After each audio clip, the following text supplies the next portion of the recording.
Hello, class. Good to see you all again. Hope this finds you happy, healthy, safe, and sound, doing well. Today, we're going to talk about third parties. And by third parties, we mean parties that are not Democrat or Republican. So, alternative parties, other than the two major parties, and what we're going to talk about is why they don't win modern presidential elections. And perhaps, if there is any chance that they could win, we're going to discuss what would have to happen for a third party, not a Republican or Democrat candidate, to become president in this day and age. All right, so let's start number one. Republicans and Democrats, candidates at that level and at all levels of federal government, are going to have money. They're going to have funding. And when I say money, it's important to note that there will be people like Donald Trump who have a lot of their own personal money.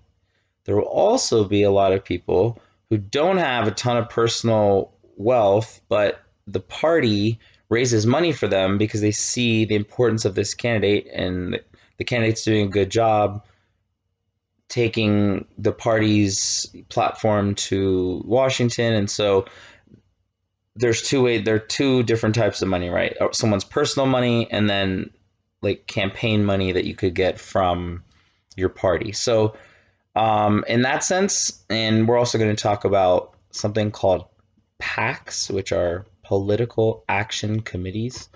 And I'm going to post another little video about that. But basically, what you need to know is this: that there's a limit to giving money to federal candidates, and that limit is under $3,000. $2,700 is what you can give a presidential candidate per year if you want to just straight up donate to them, right? Is that enough to bribe Joe Biden or Donald Trump? No, right? Or any candidate. It's not enough. So, why is there a limit? Because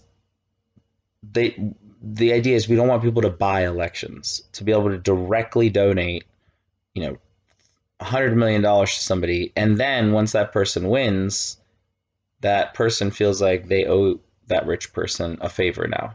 So that's what we don't want, right, in a democracy. So now, to be fair, some conservatives are going to say, I can give as much as I want. It's my money. I earned it. It's freedom of speech. If I want to give to a cause, I can give to a cause. So the way you can do that is through a PAC.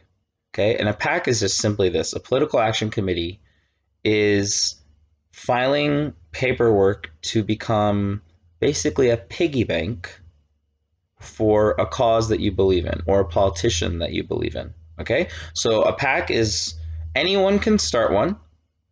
And in the last probably 10 years, there have been dozens of new PACs that have sprung up, supporting all types of things. So, for example, Black Lives Matter could have a PAC. I don't know that they do, but they could have one, and they could get. And here's why this matters.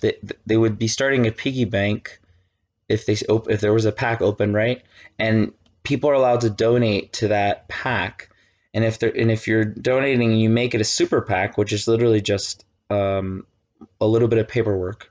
If you make it a super PAC, here's what you get.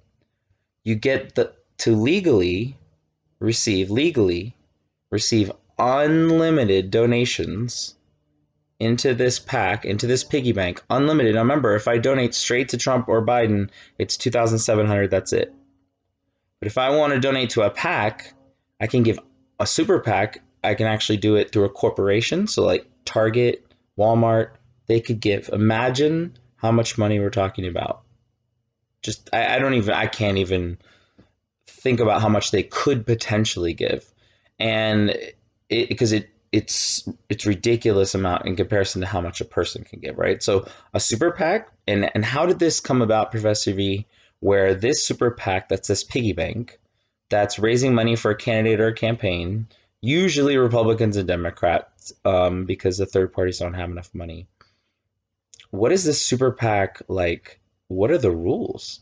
Because you can't just donate that much money to a Target, can't just donate $100 million to Trump or Biden. So why can you do it through super PAC? Well, there was a Supreme Court case, and then if you're a Bernie Sanders fan, just close your ears now, because he hates this case. And to be fair, like most progressive liberals would hate it.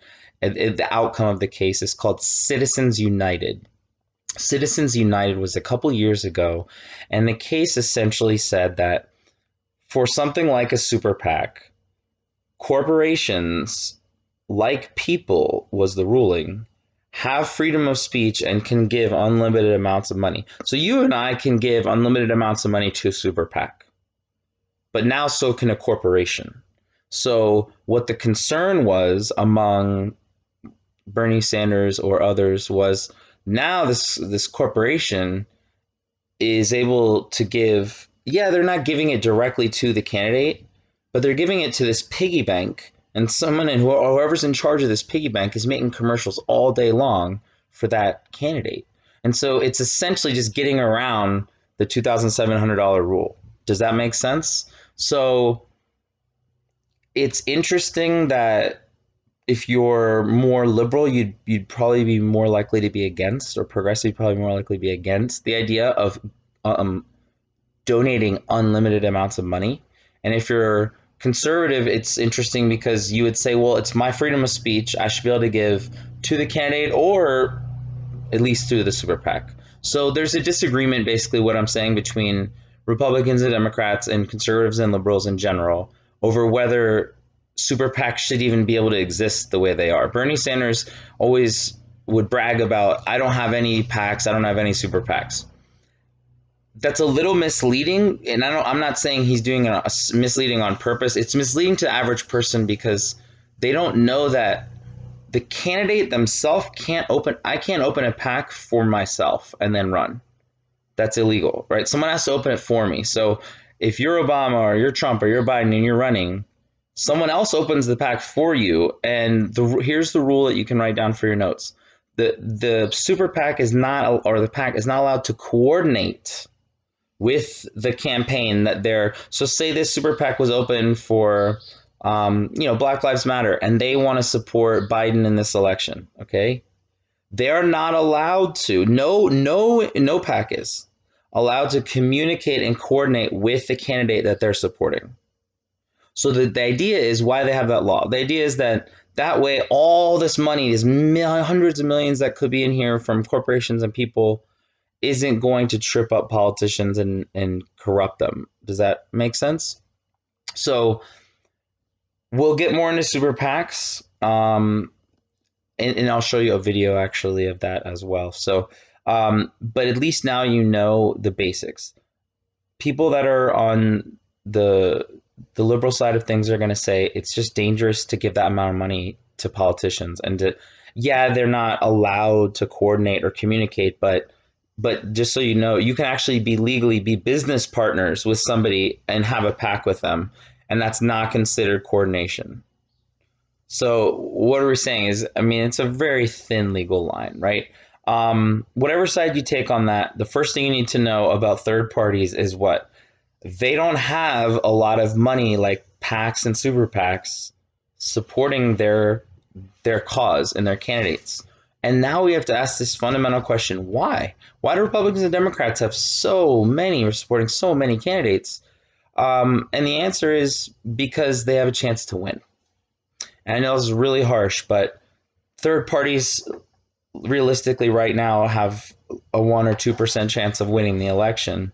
So most people don't donate their money to a PAC that's a guaranteed losing cause. Does that make sense? So the first thing on our list of third parties, I know we had to have that little sidebar on the money part of the campaigns, but now that we got through that, we know that third parties aren't going to get a lot of that generosity because they have a 1 or 2% chance of winning. Okay, so money is the first obstacle for third parties. Number 2, advertising. If you don't have money, you don't have advertising. If you don't know about advertising in the Super Bowl, go watch the last lecture, right? About how much an ad costs in the Super Bowl. A 30-second ad, you're going to pay millions of dollars for. Why? because advertising works, people watch it and then they go consume your product, they buy your product, they purchase your product, they talk about it, they with friends, they promote it, right? Not everyone, but you will catch those that do with your commercials. So number two on our list here is why third parties don't win is because they have no money, they have no advertising. So I would think about it like this. Imagine you're driving down the highway, right? And you only have $5 in your wallet, maybe 10 nowadays, right? But you want to get an ice cream sundae, and there's only a couple stops, so you're looking at the billboards as you're driving by, and on the right you see, and I'm vegan, so it'd be a nice vegan ice cream sundae, right? And but whatever your preference, you see on the right a huge sign in flashing, LED light, Baskin Robbins next exit. Okay, so for this, Baskin Robbins will represent Republicans. Okay, so that this huge sign lit up, and I mean, you know what best 31 flavors. Okay, I get, like, immediately, even if you don't like all their flavors, more or less know what a Republican is. Does that make sense? You know what Baskin Robbins is. You've seen the signs. It's massively advertised everywhere. And then on the left, you go, and this analogy is your vote, right? Instead of the ice cream sundae, you're going to vote. And on the left, there's Ben and Jerry's, and yes, I put them on the left on purpose because they're a more liberal organization.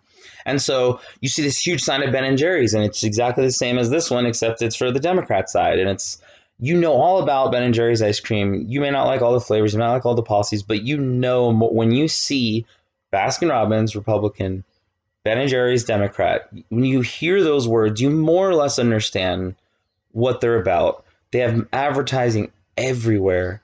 And then, but wait, you're not off the exit yet. Down in the grass, you see a little piece of paper. And this little piece of paper is with a stick is attached, and it says, vote Libertarian. And then another little stick over here with a piece of paper about the same size, vote Green Party. What are we saying? That's about the extent of the difference in level of advertising ability between the big parties and the little parties, the third parties as we call them, right? Can you imagine? I mean, just think about that. LED lights, huge signs. You may not agree with those parties, but you're seeing it. It's advertised in your face all over the place. You can't not know who Trump and Biden are. You can't not know who Obama or Clinton or but you don't necessarily know who these people are with these tiny. You can't even see this advertising practically. So you get off to the exit and you actually go to vote. You get an ice cream sundae. What I'm going to tell you next is hopefully going to surprise you, because I want to teach you something new. If it doesn't surprise you, good for you. You should be running for office already, right? When you get off on the exit, it turns out that there aren't just Baskin Robbins and Ben and Jerry's as the choices. When you get to the voting booth, it isn't just Obama and McCain. It's a bunch of other people. So, but wait a minute, why don't those other people, those third parties, why don't they get voted in if they're on the ballot? And we're going to talk about that being hard as well. And part of the answer, most of the answer, is because no one has ever heard of them until they get to that ice cream, parking lot, and there's all these different shops, and you see the Baskin Robbins again and the Ben and Jerry's again. You could walk by 4 or 5 shops of ice cream that is the best ice cream in the world, that cures cancer, that, all this stuff. But because you've never heard of it, you're not going to go in and try it. Am I saying that third parties are as good as a cure for cancer? No. But my point is, even if they had these brilliant ideas that would solve everything in our country and everyone would agree with them, if you've never heard of the person, when you get to the ballot, there's a very small chance at that moment you will vote for them for the first time you've ever seen their name. And that's the same thing when you go to the ice cream plaza. There's a good name for it, right? You go to the ice cream plaza, you only recognize 2 stores. Are you really going to waste your $10 or your vote, how some people would say waste it, right, on something that's maybe I've never even heard of? I don't know if it's any good. Now, it may be the best thing ever. It just didn't have advertising dollars to let me know. But either way, that's the consequence. Hopefully that will make sense. And next time you go get some ice cream, you'll think about that, right? So, but that's huge. You can't advertise at the level of the other competitors you're running against for president, even in the at least in the realm of what they're advertising, there's absolutely no way that you're going to be able to compete and win. Okay, so what I wanted to tell you, what I was going to surprise you about that ice cream plaza was this: is that in 2008 something historic happened. Yes, Barack Obama became the first African American president to be elected in the United States, but something else historic happened in California. And this second historic thing illuminates my point that I'm making right now perfectly. So in California, in 2008, there were 6 people officially on the ballot, and we only really heard of 2 of them, right? Obama and McCain. Some of you may have heard of Ralph Nader, who was also on there, and some of you may have heard of Bob Barr because he used to be a congressperson, or maybe you've heard of Alan Keyes. But wait, did you know something? That in this election, so you had 2 people, McCain and Obama, Republican and Democrat, that everyone knew. And you had Cynthia McKinney, you had Alan Keyes, you had Bob Barr, and you had Ralph Nader. All of these people are on here. Let me tell you what's so historic about this moment is that, as far as I know, for the first time in the United States, there were 3 African American candidates for president on the ballot. 3 presidential candidates, African American candidates: Cynthia McKinney, the Green Party, Alan Keyes, and Barack Obama. So what is this lecture teaching you? That is so historic, isn't it? It's an amazing, wonderful thing, especially when we consider all that our country has done in terms of racial injustice. So there's this amazing thing that there 3 out of the 6 candidates, for the first time, as far as I know, are African American candidates. But no one is ever talking about that. It's just we talk about one candidate and why. And the answer for this lecture is because there is a D next to his name and an R next to McCain's name. What do I mean? Democrat, Republican. That's it. That's why you and I didn't hear about those other candidates. It's because they're in the third parties, including Libertarian and others that weren't historic. No one's talking about them either because no one is seeing the advertising. No one knows so number 3, this is a really easy one, okay? Number 3 is name recognition. Because you don't advertise at the level that you need to get your name out there, no one knows who you are. So even if you are historic in what you in your candidacy, like Cynthia McKinney, Alan Keyes, and Barack Obama, you're only going to hear about the major party candidate because the name recognition is only there for that candidate. How do you get name recognition? Usually money, right? How did you know who Donald Trump was? He was all over TV before. He had his own show, right? So Trump had an advantage. Just think about it, right? Huge advantage. He didn't have to pay anything for name recognition. He had it already. So that's what, right? I mean, think about that. Now someone like Bernie Sanders has name recognition. He didn't even 10 years ago have nearly the name recognition. If you asked average college student 10 years ago how much they knew about Bernie Sanders versus today, it's unbelievable, right? So some people have to earn their name recognition through time and through their party and, getting closer to winning big elections like Bernie Sanders was. But either way, name recognition is, at the end of the day, you're not going to vote for somebody, even if their product can cure cancer. If you've never heard of it, you're not going to pay for it, right? You're not going to vote for someone you've never heard of. It just almost never happens. So that's the concern if you're third party. Without that money, without the advertising, no one knows who you are. Even if you get to the ballot. Number 4, getting to the ballot.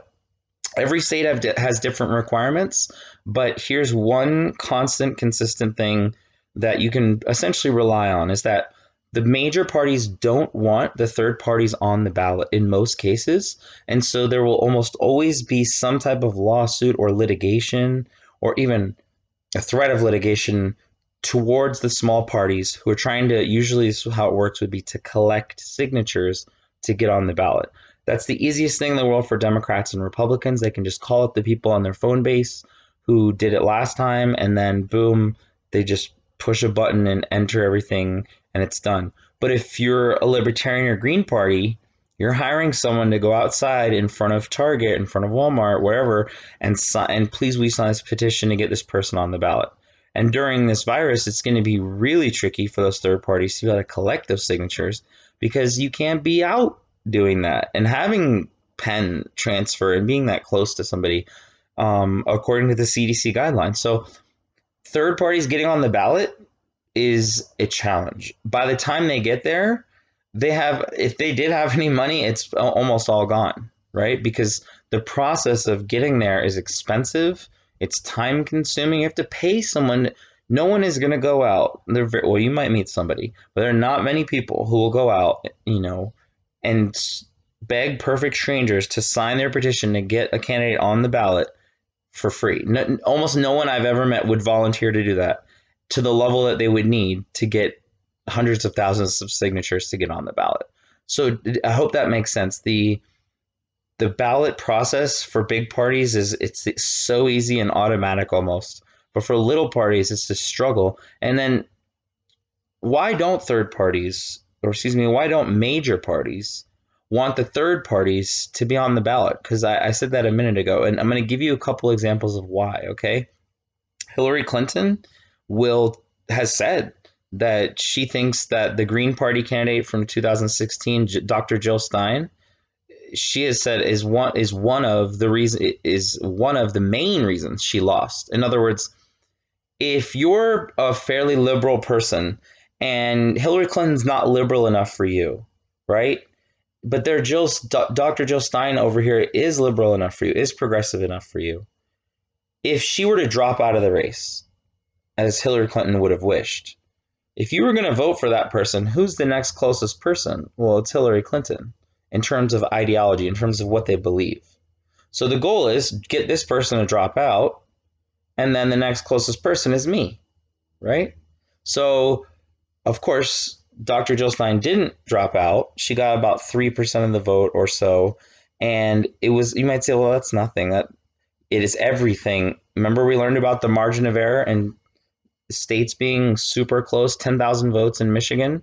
3% is absolutely enough. 3% of a million is absolutely enough. So third parties are not going to win elections right now, but they're sure as heck could mess it up for the other candidates. I'll give you the most famous one that I know of, which is Ross Perot. You can look Ross Perot up, Perot. So Ross Perot was a guy who ran in 1992. He was a billionaire. He was a business person, and this is what's interesting about him. I want to be clear. He's not, his character and the way his manner was not like Donald Trump, but in terms of the fact that he was an independent business person, running for office that had no real government experience, you could think about that part being similar. Okay, so he has his own money. He doesn't need to raise money. He's running as an independent in 1992, and I'm going to make the argument to you right now that the only reason you've ever heard of Bill Clinton is because of Ross Perot. And you're like, well, I've never heard of Ross Perot. But he's the only reason you've ever heard of Bill Clinton. Because Bill Clinton would have lost without Ross Perot, almost certainly. Let me explain. So in 1992, you had George H.W. Bush, who wasn't that popular, was the incumbent, like Trump is right now, the person in office who is running for re-election. Then you have Bill Clinton running as a Democrat, and then you have Ross Perot running as an independent. Okay, so this is what's so crazy about this election. Usually, if you get 2 or 3% as a third party, you're doing like awesome. Ross Perot got almost 20%. Almost 1 in 5 U.S. voters in 1992, 1 in 5, almost 1 in 5 U.S. voters voted for a third party candidate. It's usually about 1 in 100. That's 1 in 5 almost. That's unbelievable. So that means Ross Perot must have won a lot of electoral votes because he won 20% almost of the election, the popular vote. Here's the question for you. Don't look it up yet. How many electoral votes did Ross Perot win for all of his almost 20% of the popular vote? The answer is 0. So if you want to add something to the list of why third parties don't win, imagine this scenario. You win 20% of the vote and you don't win a single electoral vote. How could that happen? Go back to my lecture. Remember our lecture about the Electoral College? 48 out of 50 states say you have to win the whole state or you win none. And Maine and Nebraska, he didn't get enough to get one of the votes from there. So he walks out with nothing after getting almost 1 in 5 Americans' votes. So why do I say that he's responsible for Bill Clinton becoming president? Well, here's why. Because you have George H.W. Bush and Bill Clinton, right? And I don't know, I'm trying to do a line here. So we've got Bill Clinton, George H.W. Bush, and then Perot is over here. What do I mean by this? If you have no idea what I'm representing here, this is a political spectrum of like what people believe in, what they think government should do. Democrat over here, Republican over here. And so over here is Ross Perot. What are we saying? So just let's drop out of Bill Clinton for a second. Ross Perot's right here, and George H.W. Bush is right here. 20% of the people voted for Ross Perot, and he decided, no, I'm not going to run. Where would that 20% go? Was this 20% going to go all the way over to Bill Clinton, or is it going to more likely reside? So here's what we're saying. If Perot would have dropped out or not run, that 20%, even if 15% of it only went to George H.W. Bush, he wins the election. Even if only 15, I mean, most people would assume it would be 18, 19, almost 20. There's going to be some people who are just like, I like Perot, I'm not even going to vote at all. Or there'll be some people that will be like, Perot, okay, fine, he's out and vote for Clinton. But most people would just take the short trip over, ideologically speaking. In other words, they weren't that far apart. But because he siphoned those 20% away from George H.W. Bush, Perot handed Bill Clinton the election.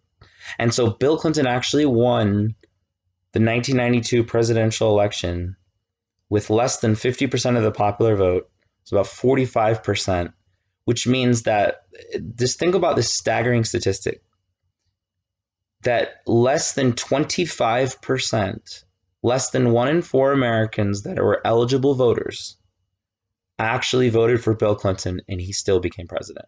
Less than 1 in 4. That's crazy.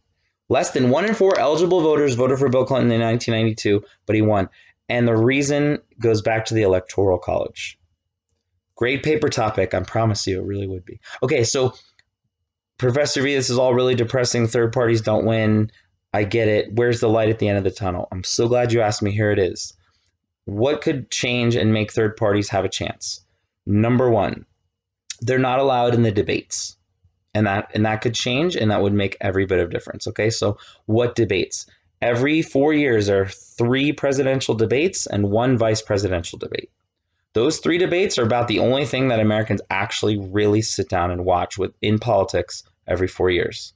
Okay, so it's last time, remember, it was Trump versus Hillary Clinton.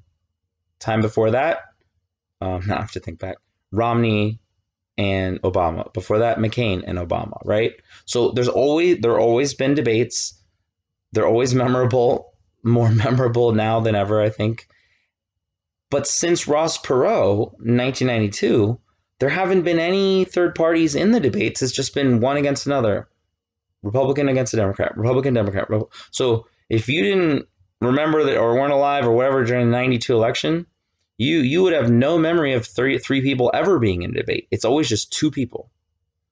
So you get the impression, if you're not in this class and you're not paying attention, that there's only 2 people running. And when you get to the ballot, you've never heard of the other people and you just overlook them, right? So why, if Ross Perot was allowed in the debate in 92, why is it different for third parties now? The answer is because it really messed up the election for the Republicans. And so they made a pact, essentially, with the Democrat National Committee, and they formed something called the Presidential Debate Commission. And all you need to know about this is this. There is now someone in control, a commission headed by the Republicans and Democrats that's in charge of the 3 presidential debates. And they set this standard for getting in. And I want to first, defend it to try to show you what their reasoning would be, they're going to say, look, we can't have everybody that ever walked on the earth that says, I want to be president in the debate. Then we'll have 400 people in the debate and it'll be a joke. We have to have only serious candidates in the debate. We can't just have everybody. Come on. So that, okay, fine. So let's say we want that. The standard that they set for serious candidates is a 15% popularity they have to poll at. In other words, this is where it gets a little tricky. The Republican Democrat controlled debate commission says there are 5 different polls that I need to see where you get 15% of the vote. When I ask registered voters who you're going to vote for, I need to see at least 15% of people saying they're going to vote for you, Mr. or Mrs. Third Party person. Once I see that in 5 different polls of my choosing, so what if there are 5 polls that say you are above 15%, but I choose 4 of those polls and one that says you're at 14%? Then you're not in the debate. What can you do about it? Absolutely nothing. Go on TV and have your own debate. Nothing. Because it's not a government-controlled thing. It's not government-controlled. This is a private entity. This is the 2 parties. I wouldn't say conspiring. It's not conspiring. It's out in the open. They're just blocking access to anyone else unless they make this 15%. So here's the question. How do you get to 15% if no one's ever heard of you? But if no one's ever heard of you, how to get 15%? 15% is what you need to get in the debate. But what you need from the debate is for people to know who you are. It's just this endless cycle. In other words, because no one knows you and you're not at 15% in their polls, you can't get in for everyone to then get to know you. And so you're on the outside. So what could change? A candidate comes in and somehow gets 15% in 5 polls. It's indisputable. Maybe they're at 20%. So there really is, even with the margin of error, no poll you can find that shows that they're not eligible and they'd be in. And I would say that that's going to be very difficult unless that person has name recognition or somehow a lot of money. There's one other light at the end of the tunnel. I'm going to tell you why, if you vote this fall, and my job is to educate you how you want to vote so that you can explain it and understand how you already want to vote or how you will want to vote. It's none of my business to change your mind. I just want you to know why you're voting the way you're voting, right? So you can defend it and understand it. If you are voting for a third party and somebody says to you, you're wasting your vote, here's an honest political science answer you could give them to explain that it's not actually a wasted vote. So yes, you could say, if you want to at least acknowledge the obvious, yes, a third-party candidate, all third-party candidates are going to lose this election, this particular election. It's so soon right now, this what we're talking about. For any third-party candidate to come now, it's too late for this election. So you can acknowledge that. But here's the light at the end of the tunnel, why a third-party vote, you could argue, is not wasted.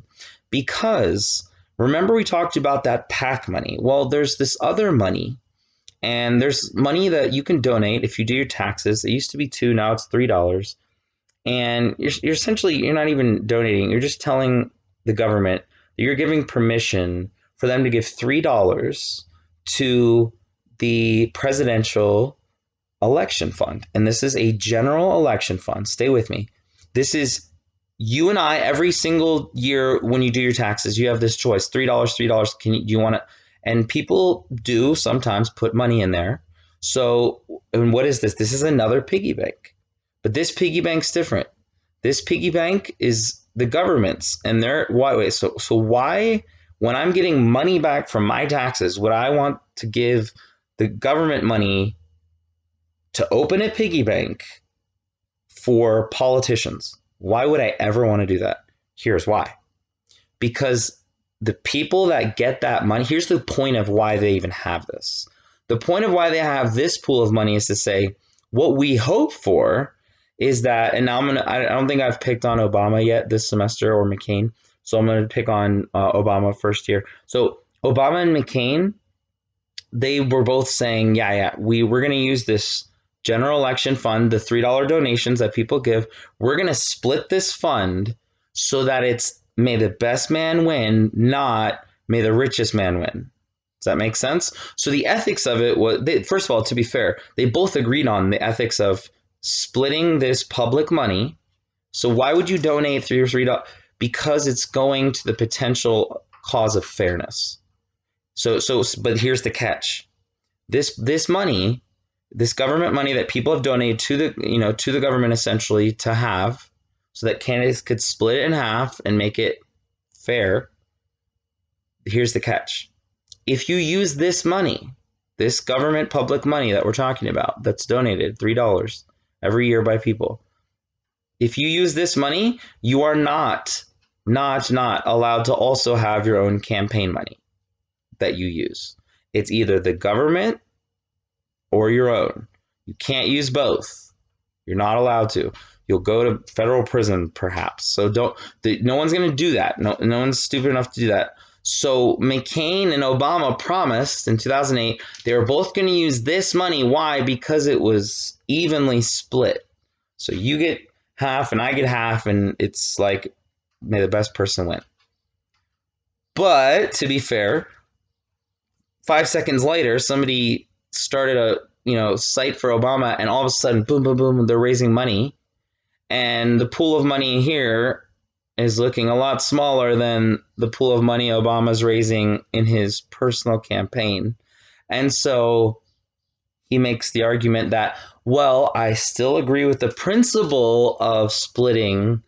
The only way that I can actually change the law is to get in office, so I might have to use the personal campaign money after all. And by the way, he has every right to do that. So that's an interesting little piece of history, isn't it? So that's why third parties have a chance. And you're saying, wait, that's why? Yes, here's why.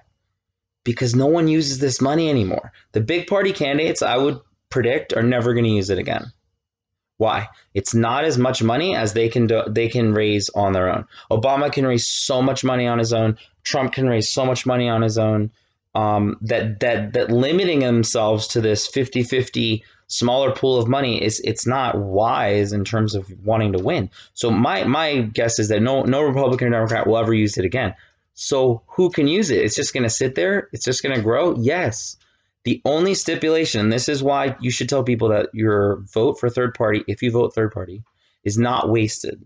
And the reason is because if 5% of the popular vote goes to a third party, the next election, they're eligible for a chunk of that money.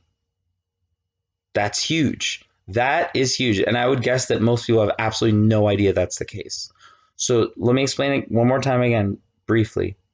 If you're voting third party and that party gets 5%, say Libertarian Party or Green Party or whatever party you're voting for, if they get 5% this election, next election, well, what if the candidate dies? It's the party, whatever party it is going to still be eligible for a piece of this pie. And yeah, this pie isn't as big as Obama's and Trump's and the people that are raising but it's still millions and millions of dollars that you wouldn't have had access to had you gotten 4%. And so I think, and someone could look this up, it's not a requirement, but the Libertarian Party did the best they've ever done. I think they got 1 million point something votes over the whole country, maybe 2 million, and almost 4% of the vote. And that's the best they've ever done. So stay with me. This is the downside or the motivation, I guess, whichever, how you say.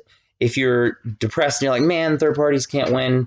I mean, yeah, that is a tough reality. That the best a third party's done in a while since '92 is about 4%. But on the other hand, if you are a third party person, like I don't like Trump or Biden, then you can educate your friends and maybe that 4% turns into 5%, and next time, the Green Party, Libertarian, or whatever other smaller party, third party you would like to see win actually has a chance the next election because now they've got access to this pool of money. So I hope that makes sense. I hope that you all I don't care how you vote, just know how you're going to vote, understand the implications of this fall. And I know you do. You're already in this class, so that means you care. And so I'm proud of you for that. I'm excited for the next lecture. I hope you all are too. Until then, Professor V, see you soon.